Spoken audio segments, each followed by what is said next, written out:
We live in a world that constantly asks us to fit in, to be more of this or less of that, to adjust and mold ourselves into something palatable for everyone else.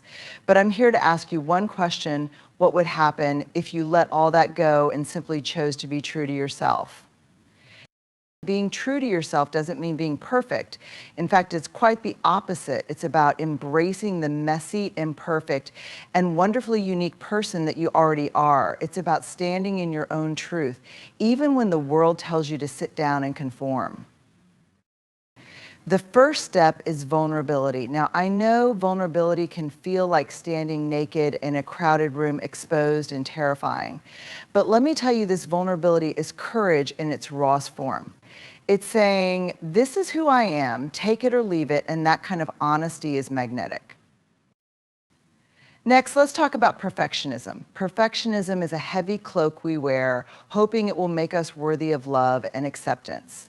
But the truth is, perfectionism doesn't protect us, it isolates us. The beauty of being true to yourself is found in the cracks, in the imperfections. That's where authenticity shines. Knowing your values is another critical piece. When you understand what truly matters to you, decisions become clearer. You stop living by someone else's script and start writing your own. But being true to yourself also requires boundaries. It's not about pleasing everyone. Being true to yourself starts with a profound act of courage, embracing vulnerability. But what does that really mean? In its simplest form, vulnerability is about showing up and being seen for who you truly are, without armor, without masks, and without the layers of protection we so often wear to shield ourselves from judgment or rejection. It is raw, unfiltered, and deeply human. We live in a world that often equates vulnerability with weakness. Think about it: how many times have you heard phrases like, "Don't cry, you'll seem weak," or "Never let them see you sweat"? From an early age, we're taught to toughen up, to hide our fears, to present a polished and perfect version of ourselves to the world. But here's the truth: vulnerability is not weakness. It's courage. It's the courage to be honest, to admit when you're scared, and to let others see the real you, even when it feels risky. Vulnerability is stepping into the arena of life without knowing the outcome. It's raising your hand in a meeting to share an idea, even if you're unsure it will be well received. It's telling someone you love them without knowing if they'll say it back. It's pursuing a dream when failure is a very real possibility. Vulnerability means taking emotional risks, even when the stakes feel high. But why is vulnerability so important? Because it's the birthplace of connection, creativity, and authenticity. Think about your closest relationships. Are they built on shared perfection or shared humanity? Likely, the deepest bonds in your life are with people who have seen you at your worst and loved you anyway. Vulnerability fosters trust and intimacy because it says, I'm human just like you. And it's not just about relationships. Vulnerability fuels innovation and creativity. Think about every groundbreaking idea, every piece of art, or every moment of progress in history. And they all started with someone willing to put themselves out there, to risk failure, and to say, this might not work, but it's worth trying. Of course, embracing vulnerability isn't easy. It requires us to let go of control, to stop pretending we have it all together, and to make peace with uncertainty. It's uncomfortable and, at times, terrifying. But the alternative is far worse. When we avoid vulnerability, we build walls not just between ourselves and others, but between ourselves and our own truth. We numb, we hide, and we miss out on the richness of a life lived authentically. So how do we begin to embrace vulnerability? First, we have to redefine what strength looks like. Strength isn't about never falling, it's about getting back up. It's about saying, this is hard, but I'm going to try anyway. It's about leaning into discomfort, knowing that growth often comes from the places that challenge us the most. Second, we need to practice self-compassion. When you step into vulnerability, there will be moments when you stumble, when you say the wrong thing, or when things don't go as planned. Be kind to yourself. Remind yourself that being imperfect is part of being human. Finally, start small. Vulnerability doesn't have to mean sharing your deepest secrets with the world. It can be as simple as asking for help, admitting you don't know something, or sharing a piece of your story with someone you trust. When we embrace vulnerability, we open ourselves to life's fullest experiences, the joy of connection, the thrill of creativity, and the freedom of authenticity. Yes, it's a risk, but it's also the only path to living a life that is truly your own. So take a deep breath, step into the discomfort, and remember, vulnerability is not the end of your courage, it's the beginning. One of the most liberating steps in being true to yourself is learning to let go of perfectionism. Perfectionism is often praised in our society as a mark of excellence, drive, and high standards. But in reality, it's not about striving for excellence, it's about striving for approval, avoiding failure, and shielding ourselves from criticism. At its core, perfectionism is a self-destructive trap, one that keeps us from fully living and fully embracing who we are. Perfectionism whispers lies to us. It says, if I can just do this perfectly, I'll finally be enough. If I never make a mistake, no one will judge me. If I can just control every little thing, I'll never have to feel shame or disappointment. But here's the hard truth: perfectionism doesn't lead to happiness or self-worth. Instead, it leaves us exhausted, disconnected, and constantly feeling like we're falling short. Let's start by acknowledging what perfectionism really is: a defense mechanism. It's a way we protect ourselves from vulnerability. If we present a perfect facade, maybe no one will see our flaws. If we achieve flawless results, maybe we won't have to face failure or criticism. But the cost of this protection is immense. Perfectionism isolates us. It creates a barrier between who we truly are and who we think the world wants us to be. Here's the thing: perfectionism is unattainable. No matter how hard we try, we can never be perfect. Why? Because perfection is a moving target. What's considered perfect changes depending on who's looking, what society values, and what stage of life we're in. The rules keep shifting and we keep running, never quite reaching the goal. This is why perfectionism leaves us feeling empty and unfulfilled. It's a race we can never win. But even more importantly, perfectionism robs us of our humanity. To be human is to be messy, to make mistakes, and to grow from those mistakes. It's our imperfections that make us relatable, lovable, and real. Think about the people you admire most in your life. Do you admire them because they're flawless, or do you admire them because they're authentic, resilient, and unafraid to show up as they are? Letting go of perfectionism doesn't mean letting go of high standards or ambition. You can still strive to do your best without tying your self-worth to the outcome. The difference is this: excellence is about effort, growth, and passion, while perfectionism is about fear. Excellence says, I'm going to try my hardest and I'll learn from whatever happens. Perfectionism says, if I fail, I'm not good enough. So how do we let go of perfectionism? It starts with self-awareness. Pay attention to the moments when perfectionism creeps in. Are you avoiding a new opportunity because you're afraid you won't do it perfectly? Are you hesitating to share your work or your ideas because they're not good enough yet? Recognize these patterns and name them for what they are: perfectionism, not truth. Next, practice self-compassion. Perfectionism thrives on harsh self-criticism, but self-compassion is its antidote. When you make a mistake, resist the urge to beat yourself up. Instead, remind yourself that everyone makes mistakes and that failure is a natural part of growth. Speak to yourself as you would to a friend, with kindness and encouragement. Another powerful step is to redefine success. Instead of asking, was it perfect, ask, what did I learn? Did I grow? Did I show up and try? When we shift our focus from the outcome to the process, we free ourselves from the impossible standards of perfectionism and allow ourselves to celebrate progress and effort. Finally, embrace the beauty of imperfection.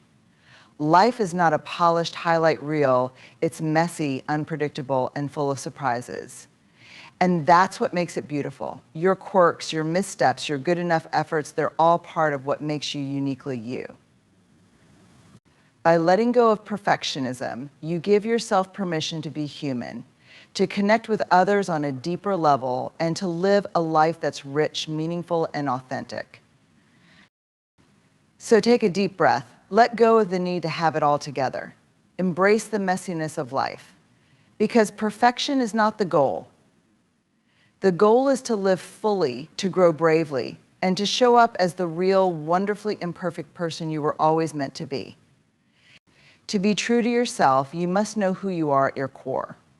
This begins with understanding your values. Values are the guiding principles that shape your decisions, define your priorities, and ground your sense of purpose. They are the internal compass that directs your path, especially during moments of uncertainty, challenge, or change. When you know your values, you know yourself. In a world full of external influences, expectations from family, pressures from society, opinions from peers, it's easy to lose sight of what truly matters to you. Often we spend so much time trying to meet the standards set by others that we forget to ask the most important question, what do I stand for? Knowing your values is the process of coming home to yourself and aligning your life with what feels true and meaningful. Why values matter. Values are the foundation of authenticity. Without them, we can feel adrift as if we're living someone else's life. Have you ever made a decision that looked good on paper but left you feeling empty? Or found yourself exhausted from pursuing goals that weren't truly yours? These moments often happen because there's a disconnect between your actions and your values. When you live in alignment with your values, life feels purposeful and fulfilling. Decisions become clearer because you're no longer swayed by what others think you should do.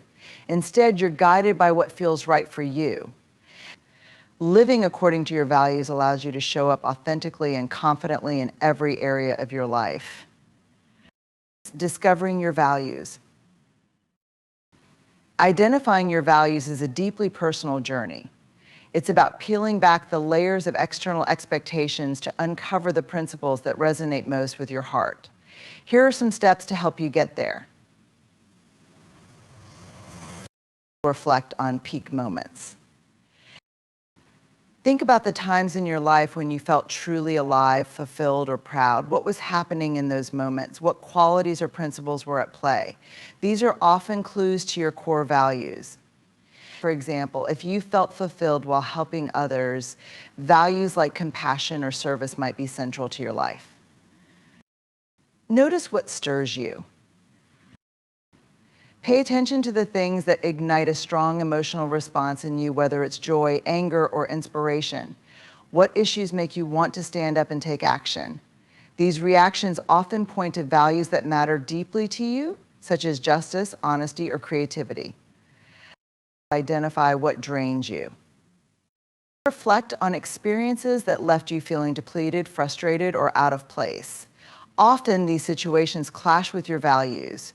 For instance, if working in a highly competitive environment made you miserable, it might be because collaboration or balance is one of your core values. Write a personal mission statement.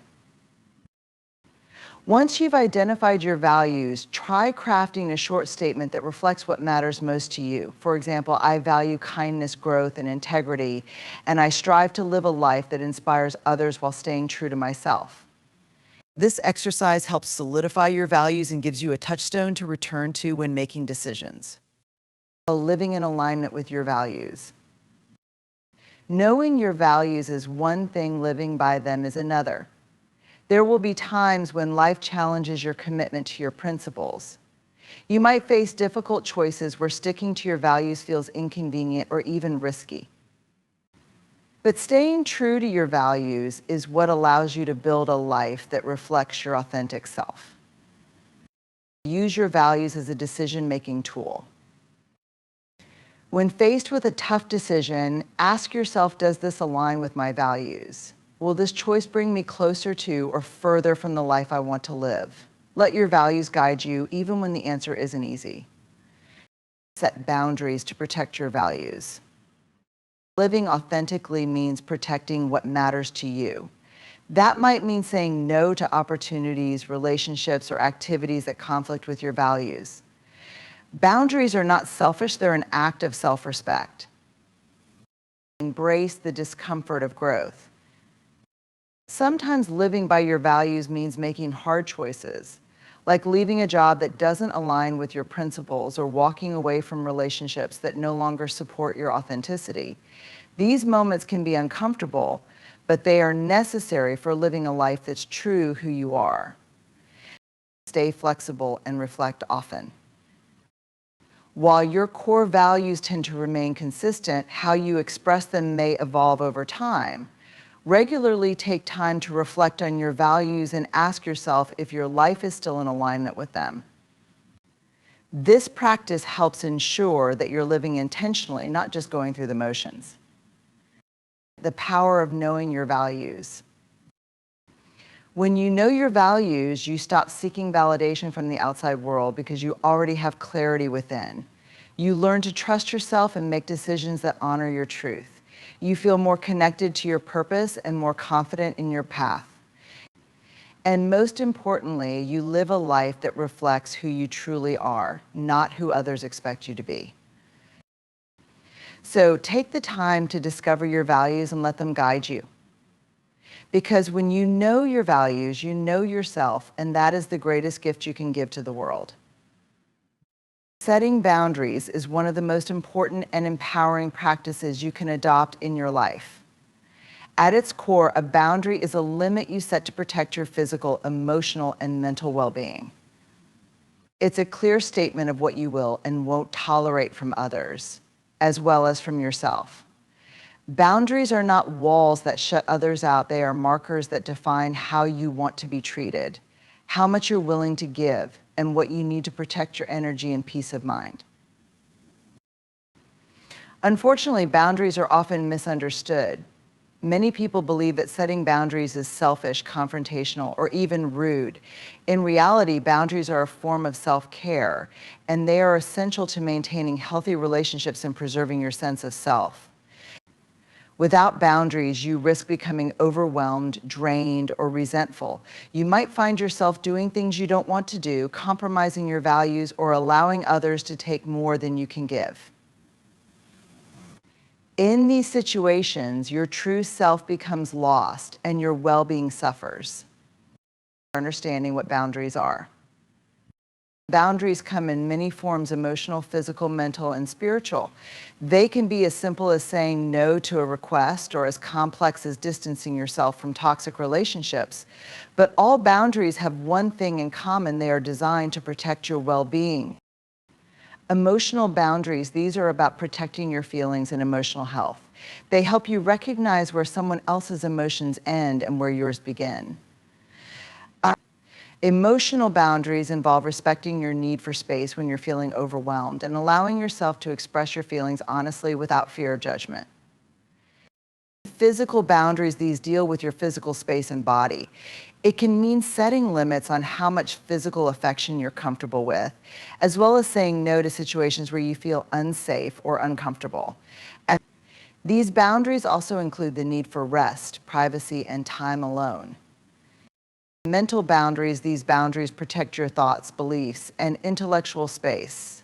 Mental boundaries are about recognizing when your ideas are being dismissed, invalidated, or manipulated. They also involve taking care to not overload your mind with unnecessary stress, distractions, or negative thoughts. Spiritual boundaries, these boundaries are tied to your personal beliefs, values, and sense of purpose.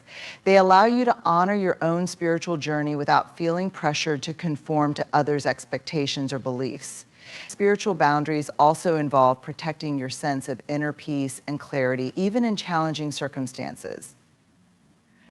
Why setting boundaries is so important. Without boundaries, you become vulnerable to burnout, resentment, and feelings of being taken advantage of.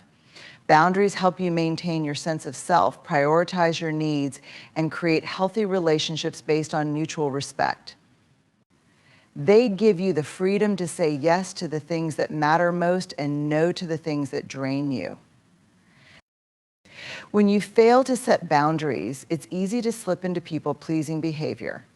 You might agree to things you don't want to do, sacrifice your own needs for the sake of others, or suppress your true feelings to avoid conflict. Over time, this pattern erodes your self-esteem as you start to believe that your needs and desires don't matter. On the other hand, setting healthy boundaries helps you define your identity and protect your time, energy, and emotions. Boundaries make it clear that you are responsible for your own happiness and well-being and that others are responsible for theirs. They are a sign of self-respect, not selfishness. Replace criticism with compassion.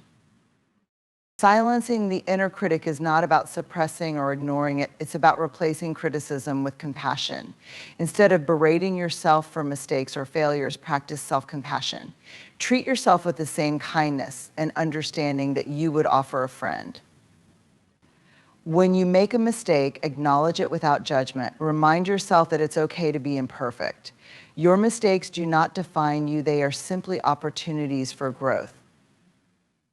To cultivate self-compassion, try speaking to yourself in a gentle, supportive way.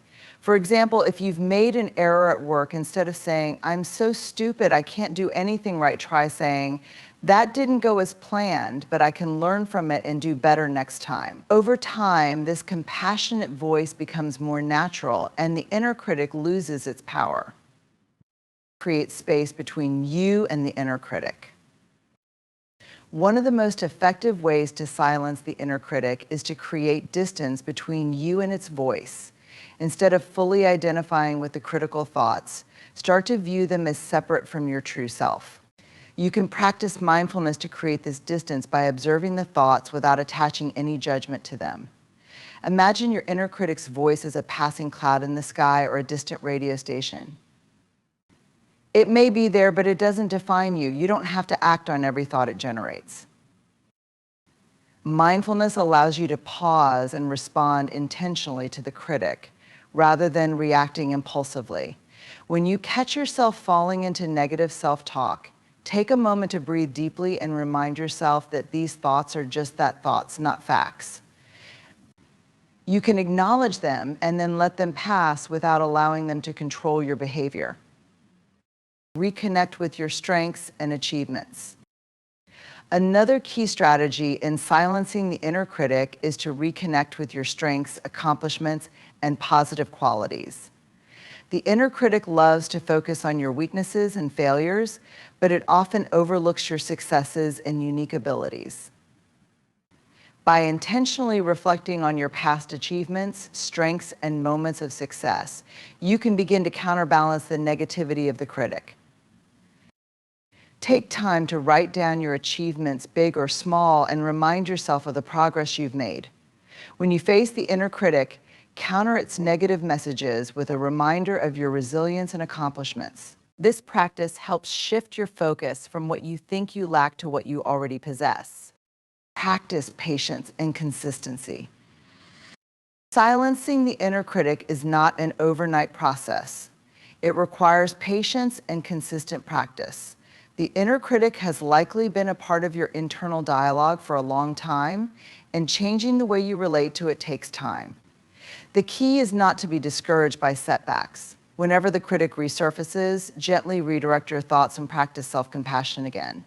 Over time, you'll notice that the critic becomes quieter, less frequent, and easier to manage. Remember, silencing the inner critic doesn't mean eradicating it entirely. It means learning to live with it without allowing it to control your thoughts, your feelings, or your actions. With time, you'll learn to hear the inner critic's voice and then move forward, guided by your true self and the belief that you are worthy of success, growth, and happiness. Stepping into your story means embracing the narrative of your life with full ownership and intention. It's about understanding that your life, with all its highs and lows, its twists and turns, is a story only you can tell. Many of us go through life feeling like passive participants in our own journey, allowing circumstances, other people's expectations, or societal norms to dictate the direction of our lives. We might be held back by fear, shame, or self-doubt, believing that we are not worthy of telling our story or that our story doesn't matter. But the truth is, your story is powerful and it deserves to be heard. We often let ourselves be defined by the roles we play for others, whether as a partner, a parent, an employee, or a friend, and we forget that these roles do not define the fullness of who we are. Stepping into your story means breaking free from these external definitions and reconnecting with your true self, the person you've always been, and the person you are becoming. It is about reclaiming your narrative, no matter what chapters of your life you may have passed through, and understanding that you have the power to shape your future. Own your narrative. The first step in stepping into your story is to own it fully and unapologetically. Many of us spend our lives seeking validation or approval from others, hoping that our story will be understood or appreciated by those around us. But waiting for external approval can prevent you from embracing the beauty and significance of your journey. Your story belongs to you, and it doesn't need anyone else's permission to be valid. Owning your narrative means accepting all the parts of yourself, your successes and failures, your moments of strength and vulnerability, your triumphs and struggles. When you own your story, you stop apologizing for who you are. You acknowledge your past and allow it to shape who you are today without letting it control your future. This doesn't mean you should remain stuck in the past. It means that you acknowledge the lessons it has taught you and allow those lessons to propel you forward. Let go of shame and judgment. Stepping into your story requires you to let go of the shame and judgment that might have been imposed on you by others, or even that you've placed on yourself. Shame often keeps us in the shadows, preventing us from living authentically. It tells us that parts of our story are unworthy or unacceptable, leading us to hide or bury certain aspects of our lives that we feel are not good enough, but these parts of our story, the messy, imperfect, and vulnerable pieces, are the ones that make us human and relatable.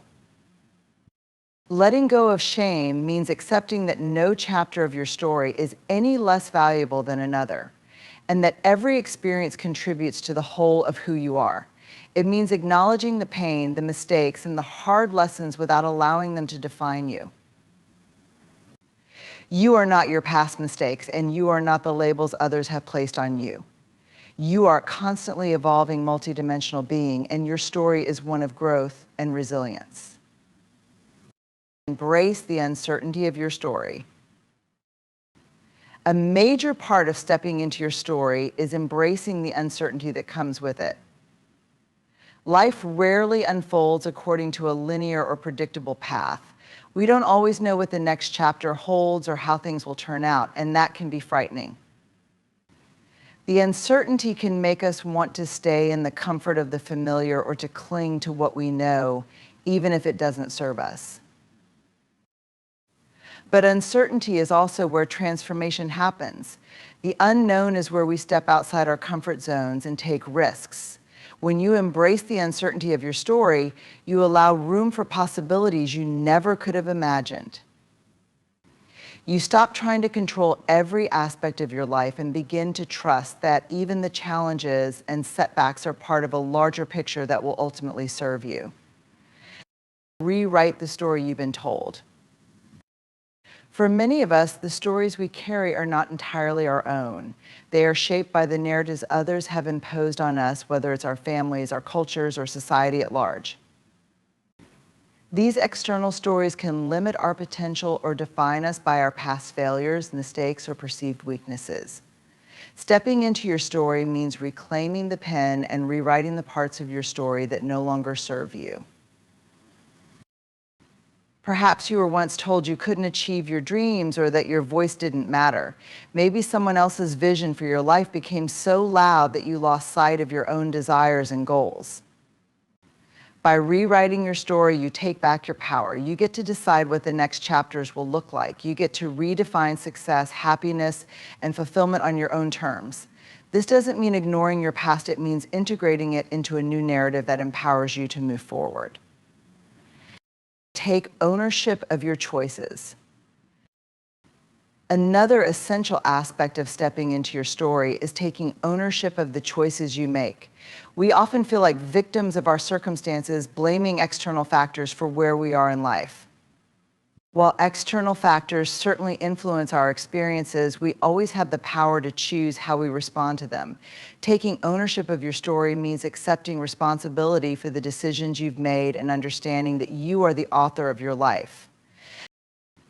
This doesn't mean blaming yourself for everything that has happened to you.